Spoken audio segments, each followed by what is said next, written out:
আসহাবুল জান্নাতি হুমুল, the people of paradise and the people of hellfire never be equal. The people of paradise gain the ultimate success in life. যারা জাহান্নামী আর যারা জান্নাতি তারা কখনো সমান হতে পারে না। যারা জান্নাতি তারা আলটিমেট সাকসেস দুনিয়াতেও অর্জন করেছে, আখিরাতেও অর্জন করবে। চিল্লায় বলেন ঠিক কিনা?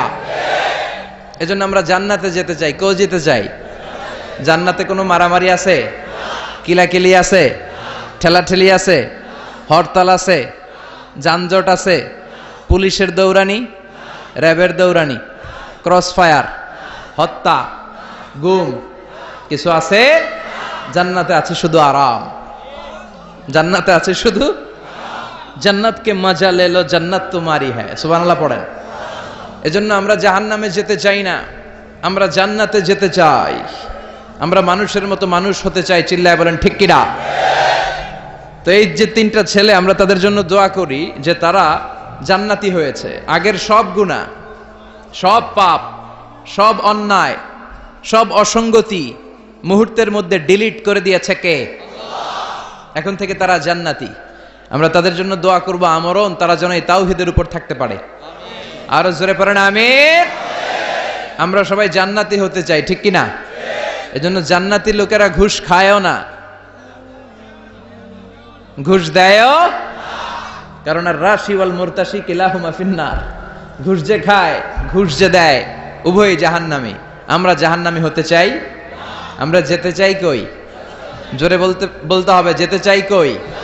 মালিক তুমি জান্নাতে, তোমার পাশে আমায় একটি ঘর বানিয়ে দিও, একটি ঘর বানিয়ে দিও সে বিভীষিকাময় মহাদিনে, তোমার প্রতিবেশী করে নিও।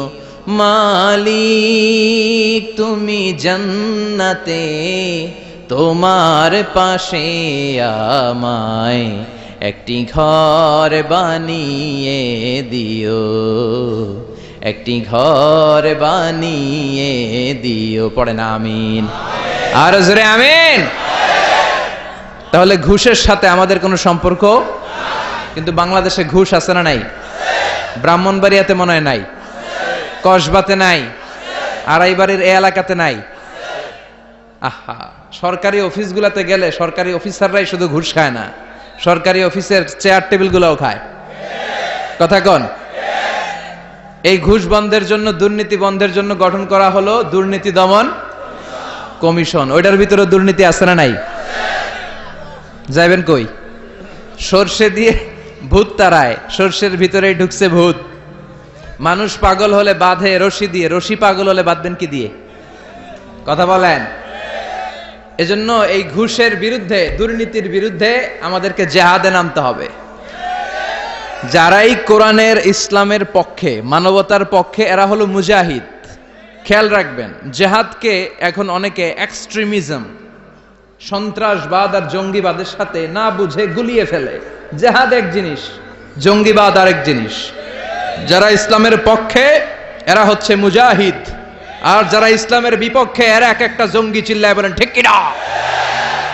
এই আড়াইবাড়ির ময়দানে যারা এসেছে ইসলামের পক্ষে, আপনারা প্রত্যেকে এক একটা মুজাহিদ।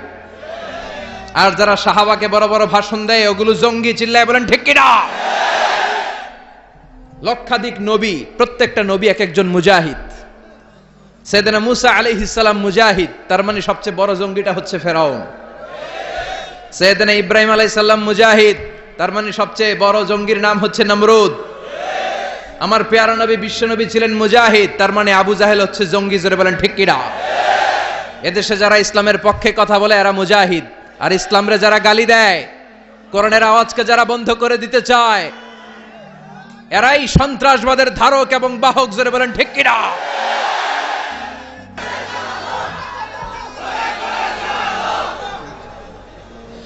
এই যে কিছুদিন আগে কোটা বিরোধী আন্দোলন হয়েছে না, এটার পক্ষে যারা ছিল এগুলো ছিল এক একটা মুজাহিদ। এটার বিরোধিতা যারা করছে এগুলা জঙ্গি। নিরাপদ সড়কের জন্য যেই ছেলেগুলো, দামাল ছেলেগুলো রাস্তায় নেমেছে, এক একটা মুজাহিদ। আর এই নিরাপদ সড়কের বিরুদ্ধাচরণ যারা করেছে, এক একটা জঙ্গি। চিল্লায় বলো ঠিক কিনা? আমরা এই জঙ্গিবাদের বিপক্ষে, আমরা শান্তির পক্ষে, আমরা ইসলামের পক্ষে, আমরা মানবতার পক্ষে। বিশ্বনবী যখন কোনো যুদ্ধে যেতেন, বিশ্বনবী তার chief of the military, chief of the ব্যাটালিয়নকে বলতেন, খবরদার, যে এলাকায় অ্যাটাক করবা ওই এলাকার কোনো বৃদ্ধ বৃদ্ধার গায়ে হাত তোলা যাবে না। ওই বিধর্মীদের যে ধর্মগুরু আছে, পোপ, সন্ন্যাসী, সাধু বাবা, খ্রিস্টিয়ান ফাদার, এদের গায়ে হাত তোলা যাবে না। কোন নারীর গায়ে হাত তোলা যাবে না। যারা সিটিজেন, জেনারেল সিটিজেন, সাধারণ পাবলিক, সিভিলিয়ান, এদের গায়ে হাত তোলা যাবে না। যুদ্ধ যদি তলোয়ার ফেলে দিয়ে বলে আমান আমান, I need the security, I seek the security, তার গায়েও হাত তোলা যাবে না। এটা হচ্ছে ইসলাম। ইসলাম হচ্ছে শান্তির ধর্ম। এজন্য আমরা চাই আমার দেশে শান্তি আসুক। আমরা দুর্নীতি চাই না, আমরা ঘুষ চাই না। চিল্লা এখন ঠিক কিনা? ইসলাম হচ্ছে এমন ধর্ম যেটা শান্তি বিলায়। ইসলাম হচ্ছে এমন ধর্ম যেটা মানবতার কথা বলে। আর না বুঝে না জেনে এক শ্রেণীর লোক এই ইসলামের বিরোধিতা করে। ওরা চায় ইসলামকে মাটির নিচে গেড়ে ফেলতে, কিন্তু ওরা জানে না যে ইসলাম হচ্ছে চারা বীজের মতো। চারা বীজ মাটিতে গেড়ে দিলে কি হয়? কথা কন, আরো গাছ হয়ে উপরের দিকে ওঠে। চিল্লায় বলেন ঠিক কিনা? এজন্য ইসলামের আওয়াজকে থামিয়ে দেয়া যাবে। আমার নানা ভাই বললেন যে 2070 সালে আমেরিকার বুকে হোয়াইট হাউসের উপরে যে পতাকাটা ঝুলবে আর পতপত করে উড়বে, তার মধ্যে শোভা পাবে লা ইলাহা ইল্লাল্লাহ মুহাম্মাদুর রাসূলুল্লাহ। চিল্লায় এখন ঠিক কিনা? বিশ্বব্যাপী মুসলমানদের আজ গণজাগরণ। ইউরোপ আমেরিকাতে মসজিদের সংখ্যা বাড়তে শুরু করেছে। After the Twin Tower attack, the number of Muslim community in USA already have been double and tripled. Twin Tower অ্যাটাকের আগে আমেরিকায় মুসলমান যা ছিল এখন ডবল থেকে 3 গুণ হয়ে গেছে। মসজিদের সংখ্যা বাড়তেছে, কনভার্টেড মুসলমানের সংখ্যা বাড়ছে। আজকে যেমনি 3 জন শাহাদা পড়ে মুসলমান হলো, এরকম শাহাদা পড়ে পড়ে মুসলমান হওয়ার সংখ্যা, এই লিস্টটা প্রতিদিন বাড়ছে আর বাড়ছে। পড়েন সুবহানাল্লাহ। এজন্য আগামীর দিনটা হচ্ছে ইসলামের জন্য। গোটা বিশ্বব্যাপী ইসলামের জয়গান হবে আগামী দিন। চিল্লায় বলেন ঠিক কিনা? আল্লাহ সেই মিছিলে তুমি আমাদেরকে শামিল করার তৌফিক দান করো, আমাদেরকে শাহাদাতের মৃত্যু নসিব করো। আমাকে শহীদ করে সেই মিছিলে শামিল করে নিও, যে মিছিলের নেতা মীর হামজা খোবায়েবে খাব্বাব আল্লাহর কাছে ছিল অতি প্রিয়। শামিল করে নিও আমাকে শহীদ করে সেই মিছিলে শামিল করে নিও। পড়েন আমিন। শাহাদাতের তামান্না যার অন্তরে থাকে না সে মুমিন হতে পারে? সে হচ্ছে মুনাফিক। বিশ্বনবী বলেন শাহাদাতের তামান্না, বাসনা, ইচ্ছা নিয়ে কেউ যদি বিছানায় শুয়ে ডায়রিয়াতেও মারা যায়, কিয়ামতের দিন শহীদদের তারে তারে দাঁড় করায় দিবে কে? আল্লাহ তুমি আমাদের শাহাদাতের মৃত্যু নসিব করো। আল্লাহুম্মা রযুকনা শাহাদাতান ফি সাবিলিক ওয়াল মাউতা ফি বালাদি রাসূলিক। চিল্লায় পড়েন আমিন। পীরে কামেল আবু সাঈদ আসগার আহমদ আল কাদেরী রহমতুল্লাহি আলাইহির 81তম মাহফিলে ইসালে সওয়াব, আড়াইবাড়ি দরবার শরীফ, কসবা, ব্রাহ্মণবাড়িয়া। আজকের এই মহতি প্রোগ্রামের সভাপতি অধ্যক্ষ মোহাম্মদ গোলাম সরোয়ার সাঈদী পীর সাহেব, আড়াইবাড়ি দরবার। মুহতারামি ওয়া মুকাররামি, আমার মাথার তাজ, আমার প্রিয় নানা ভাই, আল্লাহ তুমি ওনার হায়াত দারাজ করো। কোরআনের কথা, ইসলামের কথা যে দারাজ কণ্ঠে তিনি দরবার সহ গোটা বিশ্বে ছড়িয়ে দিচ্ছে, আল্লাহ তুমি উত্তর উত্তর সফলতা দাও, আরো বেশি বেশি তৌফিক দাও। আওয়াজ করে পড়ি আমিন। আসুন আমরা আল্লাহর নামের বরত্বের ঘোষণার জন্য 3টা তাকবীর পড়ি। তাকবীর পড়ে আমরা মহাবিশ্বের মহাবিশ্বয় মহাগ্রন্থ আল কোরআন আল কারীম থেকে কিছু কথা শুনি। অনেক রাত আপনারা বসে আছেন, এটাই প্রমাণ করে এখানে অনেকগুলো আল্লাহর ওলির মিলন মেলা বসেছে। আজকের এই মাহফিলটাকে, আমাদের বলা এবং শোনাকে আল্লাহ তুমি আমাদের নাজাতের ওয়াসিলা বানাও। আরো জোরে পড়ি আমিন। আসুন আমরা 3টা তাকবীর দেই আল্লাহর নামের। তাকবীর দিয়ে আমরা সরাসরি তাফসীরের দিকে যাব, ভাগাভাগি করে দেব। বিবাহিতরা আগে দিব, অবিবাহিতরা পরে দিব, তারপরে সবাই দিব ইনশাআল্লাহ। পড়েন। বিবাহিত কারা কারা আসছেন দেখান তো আমারে।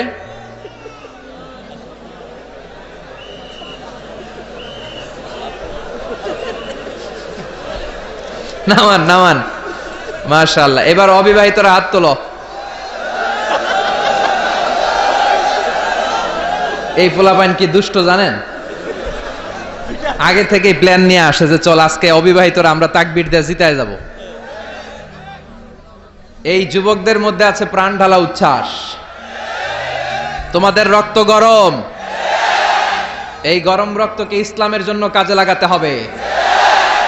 স্যামুয়েল হ্যান্টিংটন একটা বই লিখেছে, দ্য ক্লাসেস অফ সিভিলাইজেশন। পৃথিবীতে সবগুলো সভ্যতার দ্বন্দ্বের পরে সব সভ্যতার মৃত্যু ঘটবে, সবশেষে যেই সভ্যতা দাঁড়িয়ে থাকবে তার নাম হবে ইসলাম। তোমরা চাইলে বাতাসের গতিকে পাল্টে দিতে পারো, সাগরের স্রোতকে পাল্টে দিতে পারো। তোমাদের মধ্যে আছে প্রাণ ঢালা উচ্ছ্বাস, অনেক জীবনী শক্তি। এজন্য গোটা বিশ্বে যত বিপ্লবের নেতৃত্ব যারা দিয়েছে তারা ছিল যুবক, ঠিক কিনা? এই যুবকদেরকে আল্লাহ তুমি কবুল করো। প্রথমে যারা বিবাহিত আছেন তারা তাকবীর পড়েন। শুরুতে জাফরি সাহেব বললেন যে নারায়ে তাকবীর তো অনেক আগের স্লোগান, লিল্লাহি তাকবীর পড়েন। কারণ লিল্লাহি তাকবীর, এই লিল্লাহ শব্দটা কোরআনে আছে না নাই? লিল্লাহি মা ফিস সামাওয়াতি ওয়া মা ফিল আরদ, ইন্না সালাতি ওয়া নুসুকি ওয়া মাহইয়ায়া ওয়া মামাতি, তারপরে লিল্লাহি তাকবীর। তো প্রথমে বিবাহিতরা তাকবীর পড়বেন, এরপরে অবিবাহিতরা, এরপরে সবাই মিলে। শুরুতে বিবাহিতরা পড়েন। আজকে দেখব আমার নানা ভাইয়ের এই দরবার শরীফের ভেতরে বিবাহিতদের পারফরম্যান্স কেমন হয়। প্রথমে পারফরম্যান্স হবে বিবাহিতদের। বিবাহিতরা রেডি? আচ্ছা, প্রথমে আপনারা তাকবীর পড়েন, লিল্লাহি তাকবীর। মাশাআল্লাহ, অসাধারণ পারফরম্যান্স। এবার অবিবাহিতদের পালা, তোরা কি রেডি?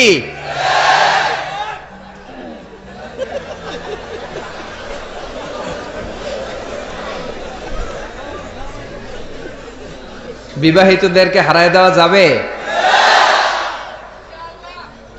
এবার অবিবাহিতদের পারফরম্যান্স।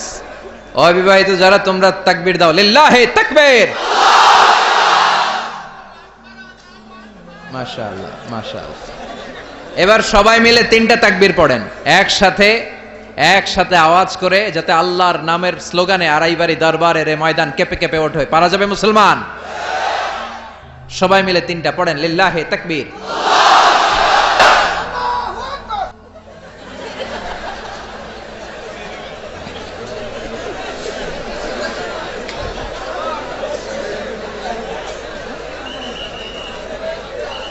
জোশের ঠেলায় সবার যখন শেষ হয় উনার তখন শুরু হয়। একসাথে তিনটা তাকবীর পড়েন, লিল্লাহি তাকবীর, লিল্লাহি তাকবীর, লিল্লাহি তাকবীর। আজকে আমরা যেই বইটা থেকে কথা শুনবো বইটার নাম চিল্লায় বলতে হবে, বইটার নাম। এই কোরআনে কোনো ভুল আছে? সন্দেহ আছে?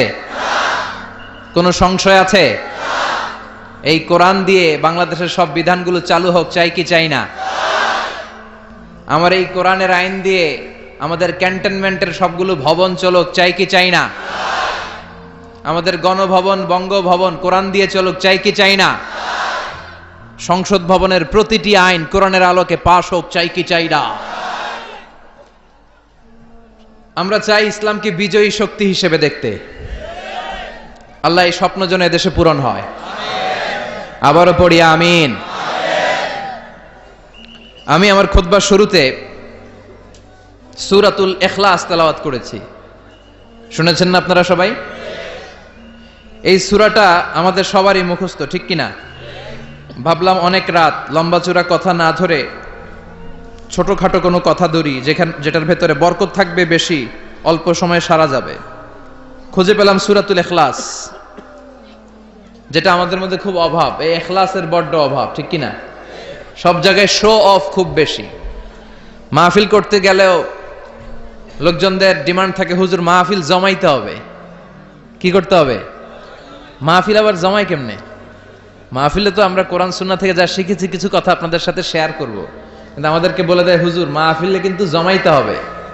আচ্ছা গেল জমানো। অনেক জায়গায় বলে হুজুর আপনার কিন্তু কাঁপাইতে হবে। কি করতে হবে? কাঁপাইতে হবে। আবার অনেক জায়গায় বলে হুজুর মাহফিল কিন্তু ধরে রাখতে হবে। কি করতে হবে? তো আমরাও আছি বিপদে। আমরা কোনো জায়গায় জমাইতে হয়, কোথাও কাঁপাইতে হয়, কোথাও আবার ধরে রাখতে হয়। আছে না নাই? তো এগুলো থেকে বেরিয়ে আসেন। সব কাজগুলো যেন হয় ইখলাসের সাথে। অন্তরে ভয় যদি কারো থাকে তাদের মধ্য দিয়ে এই কাজ প্রকাশিত হতে পারে। যাদের হৃদয়ে আছে আল্লাহর ভয় তারা কভু পথ ভুলে যায় না। আল্লাহর প্রেম ছাড়াই দুনিয়া কারো কাছে কোনো কিছু চায় না।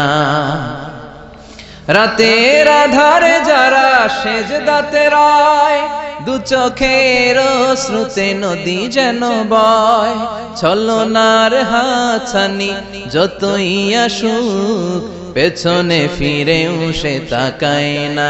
যাদের হৃদয়ে আছে আল্লাহর ভয় তারা কভু পথ ভুলে যায় না। আল্লাহর প্রেম ছাড়াই দুনিয়া কারো কাছে কোনো কিছু চাই না। ঠিক কি না? এজন্য মুমিনের অন্তরে থাকতে হবে একজনের ভয়, তিনি কে? আমরা এখন সূরাতুল ইখলাসের তাফসীর শুনবো, পড়েন ইনশাআল্লাহ। এমন একটা সূরা যে সূরাটা আমাদের সবার মুখস্থ, তাই না? মুখস্থ নাই কার কার? হ্যাঁ, মুখস্থ আছে না? শুধু মুসলমান না, অনেক হিন্দু ভাইদেরও মুখস্থ আছে। আলহামদুলিল্লাহ পড়েন। মুসলমানদের সাথে থাকতে থাকতে অনেক হিন্দুরাও পড়ে, অনেক হিন্দুরাও কালিমা পড়ে, জানেন? অনেক হিন্দু ভাইরাও সূরাতুল ফাতিহা মুখস্থ বলতে পারে, জানেন? আলহামদুলিল্লাহ বলেন। আমাদের এই অনেক মাহফিলগুলোতে হিন্দু ভাইরা কিন্তু আসে এবং লুকিয়ে লুকিয়ে কোরআনের কথা শুনে। অনেক ভাইরা আসে, বিভিন্ন ধর্মের বর্ণের পেশার লোকেরা। একজন বলল হুজুর আপনার মাহফিল শোনার জন্য 60 জন পুলিশ আসছে আজকে, 60 জন। আল্লাহ ভাইদেরকে তুমি কবুল করো। প্রশাসনের যারা আছে আল্লাহ তাদেরকে তুমি কবুল করো। নিরাপত্তার জন্য যারা এসেছে, সিআইডি, এনএসআই, র্যাবের ভাইরা, পুলিশের ভাইরা, আল্লাহ তাদেরকে তুমি ইসলামের জন্য কবুল করো। আপনারা জানেন যে আমি যখন কথা বলি I consider my lecture as a class. আমি আমার তাফসীর প্রোগ্রামগুলোকে ক্লাসের মতো নেই। ফলে আমি কিছু জিজ্ঞেস করি আর আমার শ্রোতারা আমাকে উত্তর করে। তো শেষ পর্যন্ত আমি আপনাদেরকে জিজ্ঞেস করলে উত্তর করা যাবে তো? শেষ পর্যন্ত জেগে থাকতে হবে, কিন্তু ঘুমানো যাবে না। যে সূরাটার তাফসীর নিয়ে বসেছি সূরাটার নাম আরো জোরে সবাই বলেন। আল্লাহ আমাদের ইখলাস বাড়িয়ে দাও। সূরাতুল ইখলাস ছোট্ট একটি সূরা। আমরা অনেক সময় অনেক ছোট জিনিসকে গুরুত্বহীন ভাবি, কিন্তু আসলে এটার অনেক গুরুত্ব আছে না নাই? আমরা অনেক সময় অনেক ছোটখাটো জিনিসকে মনে করি এটা কোনো ব্যাপার না, আসলে এটা ব্যাপার। ইট ম্যাটার, এটা ম্যাটার করে। সূরাতুল ইখলাস ঠিক তেমন একটি সূরা। সবার মুখস্থ আছে তো, সব জায়গায় শোনা যায় তো, এজন্য অনেকে গুরুত্ব দেয় না। আজকে এই সূরার গুরুত্বের ব্যাপারে আমরা কিছু কথা শুনবো ইনশাআল্লাহ। পড়েন সূরাতুল ইখলাস। এই সূরাটি মাক্কি সূরা। কি সূরা? কথা বলেন, মাক্কি। কোরআনের সূরাগুলো দুই ভাগে বিভক্ত, একটা আরেকটা। সবাই বলেন, একটা আরেকটা। তো কিছু সূরা হচ্ছে মাক্কি, কিছু মাদানী। এই সূরাটা মাক্কি সূরা। এই সূরাতুল ইখলাসের আয়াত সংখ্যা হচ্ছে 4টি। সবাই বলেন কয়টি? 4টি মাত্র আয়াত। 15টি শব্দ আছে এই সূরার ভেতরে, 47টি অক্ষর আছে। যে সূরাটি আমাদের প্রত্যেকের কলিজার ভেতরে আছে না নাই? ছোটবেলা বাবার হাত ধরে, দাদার হাত ধরে আমরা যখন মসজিদে যেতাম, ইমাম সাহেবের কণ্ঠে শুনতে শুনতে কিছু কিছু সূরা এমনি কবে যে মুখস্থ হয়ে গেছে আমরা নিজেরও কইতে পারি না, ঠিক কি না? যেমন সূরাতুল ইখলাস, তাই না? সূরাতুল ফাতিহা কবে যে মুখস্থ করছি আমরা জানি না। সূরাতুল ইখলাস শুধু সূরাতুল ইখলাসের নাম নয়, ইখলাস ছাড়াও এই সূরার আরো অনেকগুলো নাম আছে। এই সূরার একটা নাম হচ্ছে সূরাতুত তাওহীদ। কি নাম? সবাই বলেন, কি নাম? তাওহীদেরই মুর্শিদ আমার মুহাম্মাদের নাম বলো, মুহাম্মাদের নাম। আল্লাহর নাম জপলে বুঝতে পারি আল্লাহরই কালাম, বলো মুহাম্মাদের নাম। ওই নামেরই রশি ধরে যাই আল্লাহর পথে, ওই নামেরই ভেলায় চড়ে ভাসি নূরের স্রোতে। ওই নামের বাতি জেলে দেখি আরশের মুকাম, বলো পড়েন মুহাম্মাদের নাম। তাওহীদেরই মুর্শিদ আমার মুহাম্মাদের নাম, বলো মুহাম্মাদের নাম। আল্লাহর নাম জপলে বুঝতে পারি আল্লাহরই কালাম, বলো মুহাম্মাদের নাম। সুবহানাল্লাহ পড়েন। এই সূরার একটা নাম হচ্ছে সূরাতুত তাওহীদ। কি নাম? তাওহীদ। তাওহীদ মানে একত্ববাদ। তাওহীদ মানে একত্ববাদ, oneness of God, the oneness of creator. আমাদের স্রষ্টা একজন, চিল্লায় বলেন কয়জন? এটাকে বলে তাওহীদ। আর এর বিপরীত হচ্ছে শিরক, যে শিরকের সাথে আমাদের কোনো সম্পর্ক। আল্লাহ সব গুনাহ মাফ করে, শিরকের গুনাহ মাফ করে? কথা বলেন। ইন্নাল্লাহা লা ইয়াগফিরু আন ইউশরাকা বিহি ওয়া ইয়াগফিরু মা দুনা যালিকা লিমান ইয়াশা। আল্লাহ বলেন, গোলাম আমি সব ধরনের গুনাহ ক্ষমা করে দেই, সব ধরনের পাপকে আমি ক্ষমা করে দিতে পারি, কিন্তু শিরকের গুনাহ আমি কবু ক্ষমা করি না। সব গুনাহ আমি ক্ষমা করি, শিরকের গুনাহ আমি ক্ষমা করি না। কেননা শিরক হচ্ছে ইন্না শিরকা লা যুলমুন আযীম, এটা মহাপাপ, এটা বড় পাপ, এটা সব পাপের বাপ। ঠিক কি না? ক্যান্সারের অ্যানসার আছে, শিরকের কোনো অ্যানসার নাই। লা ইন আশরাকতা লা ইয়াহবাতান্না আমালুক ওয়া লা তাকুনান্না মিনাল খাসিরিন। যদি শিরক করো, তোমার নামাজ, তোমার রোজা, তোমার হজ, তোমার যাকাত, তোমার জিকির, তোমার সবকিছুকে বাতিল করে দিবে কে? হাদিসে কুদসিতে বিশ্বনবী বললেন, আল্লাহ ফরমান, কিয়ামতের কঠিন ময়দানে আমার কোন বান্দা পাহাড় পরিমাণ গুনাহ নিয়ে, সাগরের অথই জলরাশি পরিমাণ গুনাহ নিয়ে যদি আমার সামনে হাজির হয়ে যায়, আর ওই গুনার মধ্যে যদি কোনো শিরকের গুনাহ না থাকে, তাহলে আমি আল্লাহ পাহাড় পরিমাণ দয়া আর ক্ষমা নিয়ে আমার বান্দার কাছে হাজির হয়ে যাব। এজন্য শিরকের সাথে আমাদের কোনো সম্পর্ক নাই। বিশ্বনবী বললেন, শিরক হচ্ছে আখফা মিন দাবিবিন নামাল, পিঁপড়ার গুটি গুটি পায়ের চেয়েও ভয়ঙ্কর। পিঁপড়া যেমনি গুটি গুটি পায়ে হেঁটে হেঁটে মিষ্টির প্যাকেটটা কই আছে, জিলাপির বক্সটা কই খুঁজে খুঁজে ওটার ভিতরে ঢুকে ঢুকে মিষ্টি সাবার করে দেয়, তেমনি শিরকও লুকিয়ে লুকিয়ে লুকিয়ে আপনার দেহের ভেতরে ঢুকে ভাইরাস হয়ে আপনার ঈমানকে শেষ করে দিবে। কথা বুঝতে পেরেছেন? এজন্য শিরকের সাথে আমাদের কোনো সম্পর্ক আল্লাহর কাছে না চেয়ে অন্য কারো কাছে চাওয়া, আল্লাহর কাছে মাথা না নুইয়ে অন্য কারো কাছে মাথা নোয়ানো, আল্লাহর মতো করে কাউকে শক্তিশালী আর ক্ষমতাশীল মনে করা, এর নামই হচ্ছে শিরক। চিল্লায় বলেন ঠিক কিনা? বিশ্বনবী বললেন, চাইতে হলে চাইতে হবে একজন কাছে, তিনি কে? ইযা সাআলতা ফাসআলিল্লাহ ওয়া ইযা ইসতাআনতা ফাসতাইন বিল্লাহ। যদি চাইতে হয় আল্লাহর কাছে চাও। নাকি খাজা বাবার কাছে যাবেন? দয়াল বাবা, ল্যাংটা বাবা? কেউ ফিরে না খালি হাতে, খাজারে তোর দরবারেতে। বলে না? বলে বলে দয়াল বাবা রে দয়া করো আমারে। বলে বলে বলা যাবে? বলতে হবে, দয়াল আল্লাহ রে দয়া করো আমারে। ঠিক কি না? এজন্য আল্লাহ ছাড়া আমরা কারো কাছে চাই না। আমরা চাই কার কাছে? আপনি জীবনে সফল হতে চান, চাইবেন কার কাছে? আপনি বিয়ে করেছেন, সন্তান হচ্ছে না, চাইবেন কার কাছে? আপনার মেয়ে আছে, ছেলে নাই, চাইবেন কার কাছে? ছেলে আছে, মেয়ে নাই, চাইবেন কার কাছে? নাকি মাজারে যে মানত করবেন? মাজারে যে মানত করলে সন্তান পাওয়া যায়? আকল খাটান, আকল খাটান। মাজারে গেলে যদি সন্তান হইতো আর মাজারে না গেলে যদি সন্তান না হইতো, তাহলে ছাগলের যে বাচ্চা হয়, ছাগলে কোন মাজারে যায়? কথা বলেন। গরুর বাচ্চা হয় না? গরু কোন মাজারে মানত করছে?